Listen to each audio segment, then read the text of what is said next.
Hello, today I'm making guava cheese using only ripe guavas. This is such a yummy Caribbean treat. With this method, I'm going to boil the guavas first. There's another method I use, but I'll show you in another video.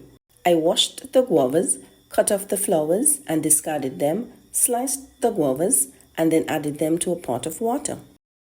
I brought the guavas to a boil and allowed them to cook. Once cooked, I drained the guava water into a separate bowl and set it aside. This can be sweetened and used as a guava drink or to make jam. Next, I placed the sieve over a clean bowl, added the drained pulp into the sieve bit by bit, and pressed it using a wooden spoon. I measured the pureed pulp and added an equal amount of white sugar, then stirred to combine. I poured the sweetened pulp into a thick bottom pot and cooked on medium heat.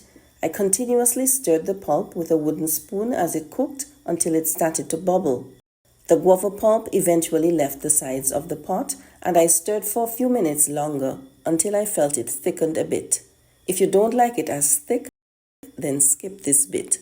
I poured the guava into an ungreased Pyrex dish and allowed it to set. Be sure to smooth out the top of your guava cheese.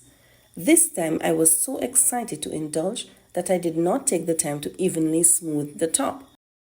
Once cooled, slice the guava cheese and enjoy. I do not coat mine with sugar, but feel free to do so if that's the way you like it.